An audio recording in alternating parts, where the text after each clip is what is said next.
স্বাধীনতা অর্জনের চেয়েও স্বাধীনতা রক্ষা করা কঠিন, এই কথাটা ফুটবলের সাথে খুব ভালোভাবেই মানায়। একটা টিম চ্যাম্পিয়ন হওয়ার পর 4 বছর তাদের নামের পাশে বিশ্ব চ্যাম্পিয়ন থাকে, বাট 4 বছর পর ওই টাইটেলটা, ওই ট্রফিটা ডিফেন্ড করে রাখাটাই সব থেকে বড় চ্যালেঞ্জ হয়ে পড়ে। মানে ব্যাক টু ব্যাক চ্যাম্পিয়ন হওয়াটাই একটা টিমের জন্য সব থেকে বড় চ্যালেঞ্জ, যেটা হয় না। আমি আমার মন থেকে বলতেছি না, এটা রিয়ালিটি।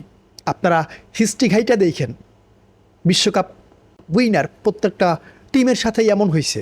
আর আজকের ভিডিওতে বিশ্বকাপ উইনারদের সাথে ঘটে যাওয়া এই স্টোরিগুলা আমি আপনাদের সাথে শেয়ার করব। আর এই ভিডিও দেখার পর আপনারা মোটামুটি ক্লিয়ার হয়ে যাবেন 2026 বিশ্বকাপে আর্জেন্টিনা কেমন করতে পারে। আর্জেন্টিনা কি তাদের ট্রফি ধরে রাখতে পারবে, নাকি 2026 বিশ্বকাপে আর্জেন্টিনা আগের হিস্ট্রি ক্রিয়েট করবে। এখন মেন স্টোরিতে আসি।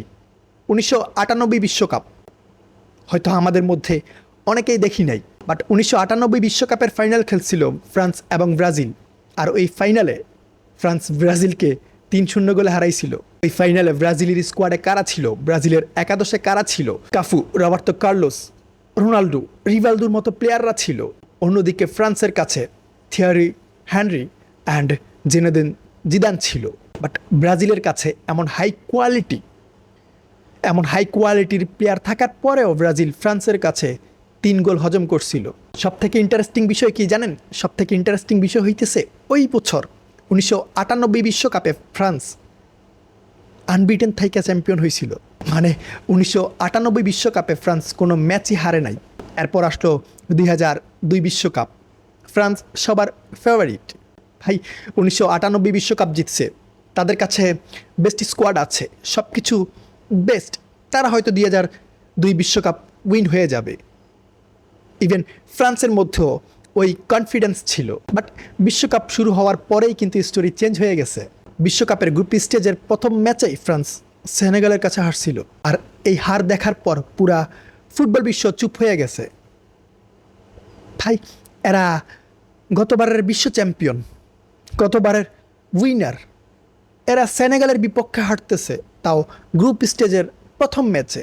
সেনেগালের কাছে হারার পর সবাই এটাকে নর্মালি নিয়ে নিছিল। ভাই ওকে ফাইন, প্রথম ম্যাচ হয়তো অ্যাক্সিডেন্টলি হয়েছে, বাট এটা অ্যাক্সিডেন্ট ছিল না। ওই বিশ্বকাপে ইনজুরির কারণে জিনেদিন জিদান খেলতে পারে নাই। আর এই দিকটায় ফ্রান্সের সিচুয়েশন অনেকটাই ক্রিটিক্যাল হয়ে গেছিল। 2002 বিশ্বকাপে ফ্রান্স কি করছে? 2002 বিশ্বকাপে ফ্রান্স গ্রুপ স্টেজের 2টা ম্যাচ হারছে, একটা ম্যাচ ড্র করে বিশ্বকাপ থেকে বিদায় নিছিল। বাট তারা কিন্তু চ্যাম্পিয়ন ছিল। এরা এদের টাইটেল, এদের ট্রফি ডিফেন্ড করতে পারে নাই। ফ্রান্স যখন বিশ্বকাপ থেকে বিদায় নিছিল, তখন একটা ব্যাপার খুব ভালোভাবেই ক্লিয়ার হয়েছিল।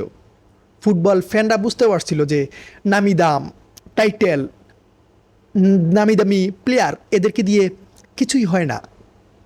এইখানে টিকে থাকতে হয়, এইখানে নতুনত্ব দেখাইতে হয়। আর 2002 বিশ্বকাপ কারা জিতছে জানেন?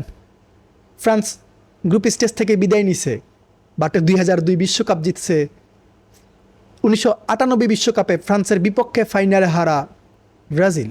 বাট 2002 বিশ্বকাপ জেতা ওই ব্রাজিলই 2006 বিশ্বকাপে কোয়ার্টার ফাইনাল থেকে বিদায় নিছে। ব্রাজিলের প্রতিপক্ষ ছিল সেই ফ্রান্স। আর 2006 বিশ্বকাপের ফাইনালে ফ্রান্সকে হারিয়ে চ্যাম্পিয়ন হয়েছিল ইটালি। ওই বছর ইতালির কাছে ওয়ার্ল্ড ক্লাস স্কোয়াড ছিল, বেস্ট প্লেয়াররা ছিল, গোলকিপার ছিল। বাট এরপরের বিশ্বকাপ 2010 বিশ্বকাপ, ইতালির কাছে সেম স্কোয়াড ছিল, সেম কোচ ছিল। এমন না যে ইতালির প্রতিপক্ষ হাই লেভেলের ছিল, অনেক কঠিন ছিল। এদের প্রতিপক্ষ ছিল প্যারাগুয়ে, নিউজিল্যান্ড আর স্লোভাকিয়া।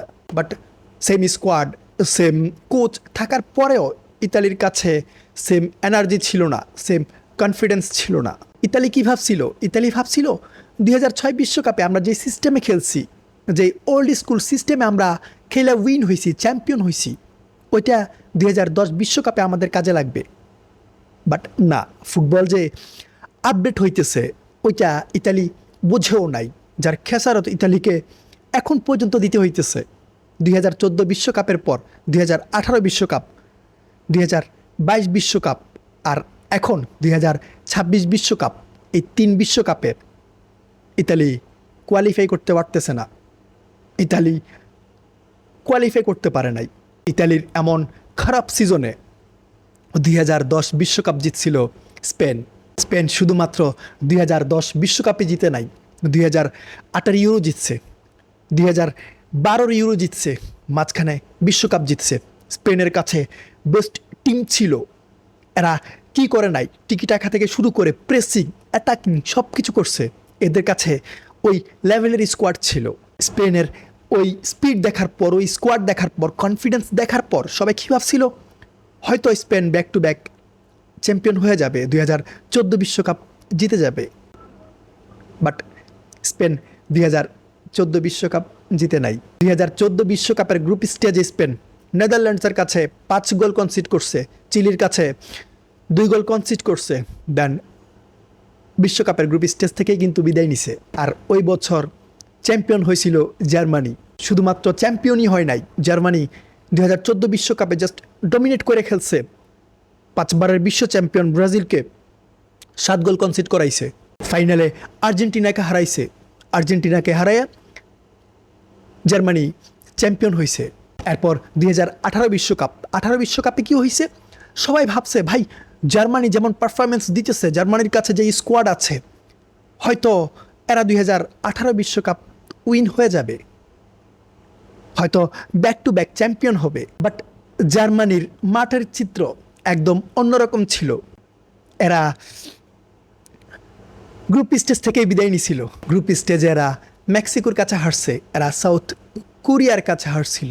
এখন এসব হিস্ট্রি, এইসব স্টোরি দেখার পর সবার মনেই কিন্তু একটা প্রশ্ন আসে, বিশ্বকাপ জয়ী প্রত্যেকটা টিমের সাথে এমন কেন হয়? সবথেকে বিগ পয়েন্ট প্রেশার। বিশ্বকাপ জেতার পর পরের বিশ্বকাপে ওই টিমটা এক্সট্রা প্রেশারে থাকে। কেন থাকে? অপোনেন্ট যে টিমগুলা, এরা কিন্তু খুব ভালোভাবে ওই টিমটাকে রিড করে আসে। ওই টিমটা কোন সিস্টেমে খেলে, কোন সিস্টেমে খেললে ওদেরকে হারানো যাবে, এরা ওই সব কিছু মাইন্ডে রাইখে কিন্তু খেলতে আসে, যেখানে টিম প্রেশারে পড়ে যায়। গত 4 বছর মানে বিশ্বকাপের পর যে গ্যাপ থাকে, যে পিরিয়ড থাকে, ওই পিরিয়ডে বিশ্বকাপ জয়ী ওই টিমটার প্রত্যেকটা উইক পয়েন্ট, প্রত্যেকটা পয়েন্ট কিন্তু টিমগুলো বের করে। বিশেষ করে গ্রুপ স্টেজের ড্রয়ের পর টিমগুলা ভালোভাবে পর্যবেক্ষণ করে, ভাই এই টিমটা বিশ্বকাপ জিতছে, এদের উইক পয়েন্ট কি, এদেরকে কিভাবে হারানো যায়। আর এইখানে কিন্তু বিশ্বকাপ জয়ী টিমটা পরবর্তী বিশ্বকাপে আটকায়ে যায়। আর এই যে এই সিস্টেম, এটা বিশ্বকাপ জয়ী টিমটা বুঝতেই পারে না যে ভাই আমাদের যে উইক পয়েন্ট, আমাদের যে সিস্টেম, ওইটা আমাদের অপোনেন্ট ধরেই ফেলছে, অ্যাডাপ্ট করে ফেলছে, যেখানে বিশ্ব চ্যাম্পিয়নরা ধরা খায়। এরপর কনফিডেন্স, বিশ্বকাপ জয়ী টিমটা যখন আরও একটা বিশ্বকাপ খেলতে আসে, তাদের টার্গেট কি থাকে? তাদের টার্গেট কিন্তু ম্যাচে থাকে না, তাদের ফোকাস থাকে তাদের ওই ট্রফির উপর। ভাই আমাদেরকে ট্রফি ডিফেন্ড করতে হবে। আর ট্রফি ডিফেন্ড করার চিন্তাভাবনা মাথায় রেখে খেলতে গিয়ে এরা বিশ্বকাপে খারাপ পারফরমেন্স করে, বিশ্বকাপের গ্রুপ স্টেজ থেকে বিদায় নেয়। যার কারণে আমরা কিন্তু রিপিট বিশ্বকাপ উইনার দেখি না, এটা খুব রেয়ার। ব্রাজিল আর Italy maybe back to back বিশ্বকাপ জিতছিল, আর না হয় অন্য কোনো টিমের এই রেকর্ড নাই। এখন আমি যদি 2022 বিশ্বকাপের কথায় আসি, আর্জেন্টিনা শুধুমাত্র বিশ্বকাপে জিতে নাই, আর্জেন্টিনা গোটা একটা জেনারেশনের ড্রিম পূরণ করছে। গ্রুপ স্টেজে সৌদি আরবিয়ার কাছে হারার পর আর্জেন্টিনার ফ্যানরা যেইভাবে ভাঙা পড়ছিল, আর্জেন্টিনা ওই বছর ফ্যানদেরকে জাস্ট স্বপ্নের মতো একটা বিশ্বকাপ উপহার দিছিল। আর্জেন্টিনার এই কামব্যাক, সৌদি আরবিয়ার কাছে হারার পর আর্জেন্টিনার এই কামব্যাক পুরা ফুটবল বিশ্বকে অবাক করছিল। এখন এখানে মেন কোয়েশ্চেন, আর্জেন্টিনা কি 2026 বিশ্বকাপ জিততে পারবে? আর্জেন্টিনা কি ব্যাক টু ব্যাক চ্যাম্পিয়ন হইতে পারবে? তাদের বিশ্বকাপ ডিফেন্ড করতে পারবে? দেখেন, আর্জেন্টিনা 2022 বিশ্বকাপের মতো মেসি কেন্দ্রিক পরিকল্পনা নিয়ে আসবে। মেসি হবে আর্জেন্টিনার মেন প্লেয়ার। আর এইখানে আর্জেন্টিনা আই থিঙ্ক ভুল করতে পারে। দেখেন, আর্জেন্টিনার যারা অপোনেন্ট, যারা আর্জেন্টিনাকে ফেস করবে, তারা ভালোভাবেই রিড করতেছে। লিওনেল মেসি এদের main man, Lionel Messi main player. আমরা যদি লিওনেল মেসিকে আটকাইতে পারি, আমরা যদি লিওনেল মেসিকে ব্লক করতে পারি, তাহলে ম্যাচ আমাদের। এরপর আর্জেন্টিনা এক্সট্রা প্রেশারে থাকবে। ভাই, আমরা 2022 বিশ্বকাপ জিতছি, আমাদের কাছে ট্রফি আছে, আমাদেরকে এটা ডিফেন্ড করতে হবে। আমাদের যে রেপুটেশন, ওইটা ধরে রাখতে হবে। এখন রেপুটেশনে ফোকাস দিতে গিয়ে, ট্রফি ফোকাস দিতে গিয়ে হয়তো আর্জেন্টিনা বিশ্বকাপে খারাপ করতেও পারে।